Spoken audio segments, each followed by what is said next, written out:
It's a heat wave. The kind of wave where you're not sure if they're waving at you or waving at someone behind you, so you wave back, and then it's really awkward. So awkward that you start sweating.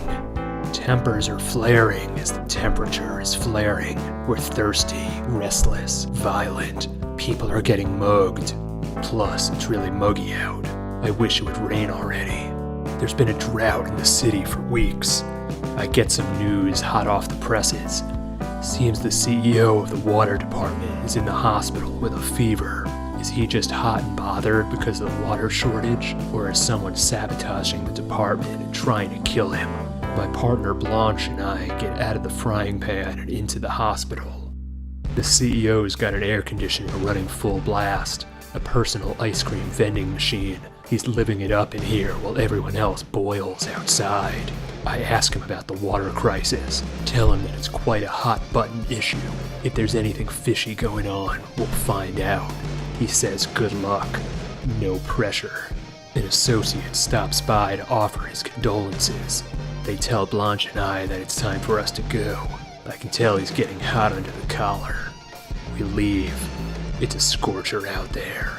The heat wave has escalated to a heat fist bump. We head to the water treatment plant. It's a ghost town, but the kind of ghost town where all the ghosts have moved away to the suburbs, so the town is empty. The pipes are all empty too. What are they up to in here? We climb down into the sewers. It's a maze. We would have brought breadcrumbs, but that would just make me thirsty. Eventually, Blanche spots a light at the end of the tunnel, but it's a dead end. If I had a nickel for every time I ended up in a hole in the ground. Well, okay then. A wishing well.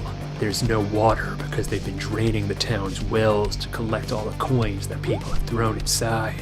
And a lot of people have been wishing for water. They must be making a fortune. I help Blanche climb out. She'll go stake out the hospital now that we know what they're up to. I'm going to investigate the other pipes down here.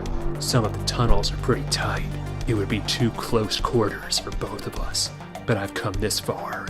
In for a penny, in for a pound. I hear something coming. I turn on a dime and run. They're on to us. They're closing the loose ends. It's okay. I'll be able to ride the tide out of this hole as long as no one covers the lid. Oh well. Above ground, Blanche confronts the man from the hospital, the well-wisher we met earlier. He says that we should have left well enough alone. It's burning hot as they fight. The heat fist bump has turned into a heat punch. Meanwhile, I'm in hot water, running out of space. The well-wisher lifts up the bucket of coins. It sounds heavy. He says he's gonna make it rain, and then he decides to attack anyway. Slips. Falls. Blanche uncovers the lid and helps me out. Apologizes for almost letting me drown. I tell her it's no sweat. Water under the bridge. All in all, this went swimmingly. The hospital is surrounded by guards from the water department. The CEO must know we're coming, so we get out of the frying pan and into the fire escape.